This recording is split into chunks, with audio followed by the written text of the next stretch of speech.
I guess it was inevitable that StoryCorp would want to make a sequel to the mega blockbuster Independence Day. What's that? This isn't a sequel? Well, I'm sure it has something to do with maybe War of the Worlds. No? What about District 9? Really? It's gotta be related to V. It's not? Then what the f is this? I review movie previews. What's up, good movie lovers? Welcome to a preview review for Skyline, an alien invasion movie set mainly in Los Angeles, where a group of survivors must find a way to escape the extraterrestrial threat. Not the most original idea ever, but based on the previews and the images, there are some elements that seem to be new, different, and pretty exciting. So let's activate our green monocle, go inside of the preview, and search for the movie truth. I'll be the first one to admit that I was totally seduced by the CGI porn of the teaser trailer. That image of the alien ship sucking up all the people.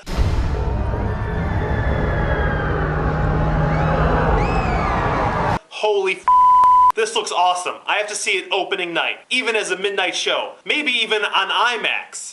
But let's force ourselves not to get siren-songed here by the amazing imagery. There have been a ton of movies in the past that have taken our money and forced us to take the movie walk of shame down the theater aisle with no hope of getting our money or dignity back. Helping us to see the movie truth is a second preview that, unfortunately for StoryCorp, has been released. And it features the acting. Oh, how's it morning already? What is that? What happened? It just disappeared. Run! Is this made by The Asylum, that company that specializes in low-budget sci-fi knockoff features? Admit it, you've seen some of their movies before. They're total guilty pleasures. Holy Mega Shark versus Giant Octopus. Skyline is giving off a lot of warning signs that indicate it's a lackluster, no-budget production pretending to be a high-budget wannabe blockbuster.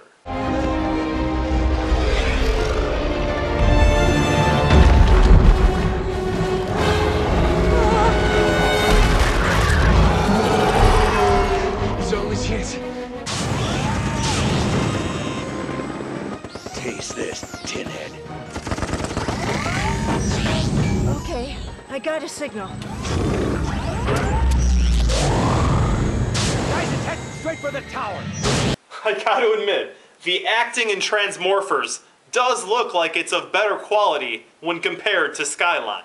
Is it a little bit harsh to say that no-name acting equals bad acting? Everyone started as a no-name. Dustin Hoffman in The Graduate, Robert De Niro in Mean Streets, and Al Pacino in The First Godfather. But maybe there's a reason we, the audience, haven't demanded that these actors move from TV to the big screen. Let's give them a chance and take a look at their credentials. First up is Eric Balfour. He's been around a while, actually, and just like everyone else in the cast, has made his living by having small roles in TV shows. Scotty, as in Scotty, a girl's name, Thompson, plays Elaine. I guess we've seen her in Law & Order, Bones, and Ugly Betty. Most recently, she played Nero's wife in the Star Trek reboot. David Zayas, the resident douchebag of the group, because every time there's a small band of people trying to survive, one person always has to disagree with everyone and try to take control. Donald Faison, pretty well known from Scrubs, is a character here, but I guess in this movie he's not going to be funny. Then there's Brittany Daniel playing Candace, and she's in a show called The Game.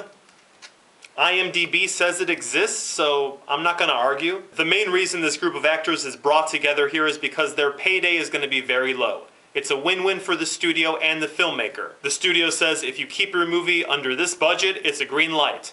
And the filmmakers say, okay, here's the A list, let's throw that out, let's go to the B and C list. I think they rummaged through Dancing with the Stars garbage and just found the sheet of everyone that didn't make it on this season. The lack of a huge star means that everyone's on an equal playing field, and there is a chance someone can have a breakout performance and be the new Mr. or Mrs. Hot Thing of the movie world. But based on the preview, it looks like it's cliche dialogue and bad acting. Oh my God. Reports are coming in. Every major city in the world is experiencing the same encounter. They're everywhere. The further we get out of the city, the better off we are. He's right. We have no idea what they're capable of. Don't you get it? Sorry guys. The major movie truth to realize is that this is not gonna be a sprawling epic that takes place all over the world. It's basically a Night of the Living Dead setup. A group of survivors in one location fighting the outside forces that are trying to break in. That's what this movie is. People in an apartment building pointing outside and saying there are aliens out there, and every 10 or 15 minutes, a really cool CGI sequence. This is gonna be more Close Encounters of the Third Kind than it will be Star Wars or Independence Day. The challenge to the filmmaker in that kind of setting is, can the drama between human beings be engaging enough to keep us interested? It's all gonna come down to the writing. Here, it's being done by Joshua Cords and Liam O'Donnell, who have a background in special effects. Not coincidentally, Liam and Joshua both worked for the Strauss brothers, or, I apologize, the brothers Strauss, as special effects artists. They all have a background in special effects, having worked on the biggest movies of the last 10 years. Great, that's their expertise. But it's kind of like years ago when Michael Jordan tried to play baseball. Yeah, he was a great athlete and he was able to do okay, but basketball is what he was meant to do. Here, these guys have proven that they know how to do special effects, and when we look closer, the movie truth reveals this is the first script for these writers.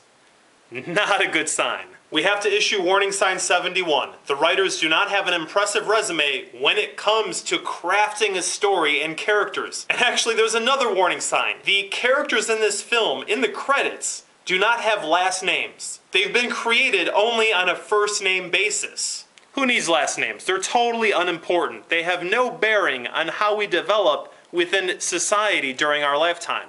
Unless your name is Richard Hertz. The brothers Strauss, a couple years ago, got a chance to direct Aliens vs. Predator Requiem based on their solid CGI work. Unfortunately, their strength was not in the storytelling.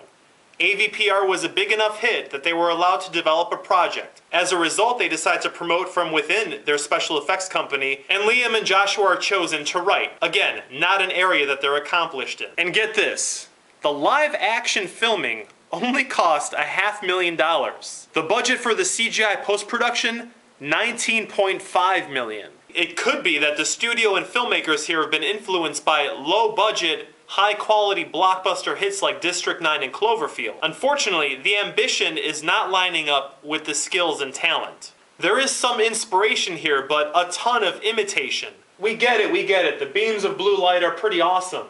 But don't overuse it in the preview, because when we watch the movie, we're going to be like, okay, I'm already tired of it. Also, this movie is not being screened for the critics. It really is just a small budget movie pretending to be big budget, and there's this very condescending, secretive kind of tone to the movie here, where the studio and filmmakers are trying to sneak it into the theaters, with us, the audience, thinking, wow, this is going to be some huge, awesome, generation-defining blockbuster.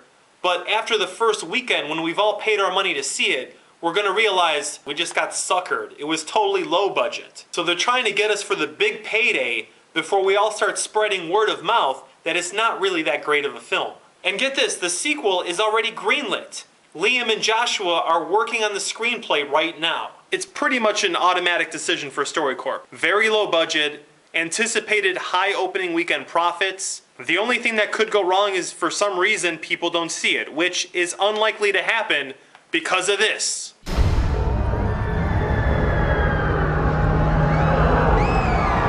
Gotta admit, that is awesome CGI. If we take this genre money shot to a deeper level of analysis, it's really a metaphor for the relationship of StoryCorp and the movie-going audience. The pretty blue lights of the CGI turn us into zombies. Must go see film. Then once we're there, they vacuum it all up. And maybe part of our souls, which kind of want movie quality but are slowly being sucked away. I know, it is kind of stretching it a little bit thin, but when you think about it, it kind of fits. The poster's tagline is, "Don't look up." For us, the audience, that means don't look up out of the buzz and the sizzle of the marketing, because the more facts we discover, the more movie truth we reveal, the more we realize what this movie really is. Skyline is rated unworthy of big screen viewing.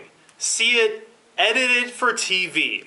I know that's kind of harsh, but today we've got flat screen and we all know we're going to see it for the CGI. So at home, on some cable channel that has it in HD, will be good enough. The acting is going to be average, the story is going to be cliche and predictable. Don't you get it? Because of that, it might be so bad that it's good, turning into a guilty pleasure and possibly becoming a drinking game. And it obviously exists because it's an easy payday for the studio, and is not only a sign of, but a visual metaphor for the movie apocalypse. The aliens are StoryCorp, and the humans here are us, the movie audience. Watch it with that perspective, and the movie truth of our situation is revealed. As for its place in movie history, it'll be better than Transmorphers, but definitely not as good as Independence Day. In terms of the box office, it comes out November 12th, the same day as Unstoppable and Morning Glory. So it's really the last sci-fi film to come out in the last few months, and will be the only one until Tron hits theaters and takes over the big screen in December. Opening weekend, because of the great CGI and that unforgettable genre money shot, it's gonna make about 30 million. But expect a really sharp decline as word of mouth spreads after that. Worldwide, it should take in about $100 million, justifying the already greenlit, soon-to-be crappy sequel. I'm going to introduce a new segment to the preview reviews when a film is unworthy. See this instead. Obviously, if you haven't seen Independence Day, check that out. Close Encounters of the Third Kind is a must-see, though the special effects are pretty out of date and it's not really that exciting of a film. Definitely check out V, the original miniseries. In terms of seeing something in the theater, there's a small movie that just got released called Monsters. It's kind of a mix of District 9 meets The Road. Very low budget, like under $30,000. It seems to be fueled by the inspiration and passion of the filmmakers, and might be just like a hidden gem until it's discovered on DVD and Blu-ray. It does have a limited release, so there's a chance it's not playing at a theater near you. Consider yourselves advised. And remember, StoryCorp always gives us more of what we pay for, so choose your movies wisely. And until next time, long live good movies.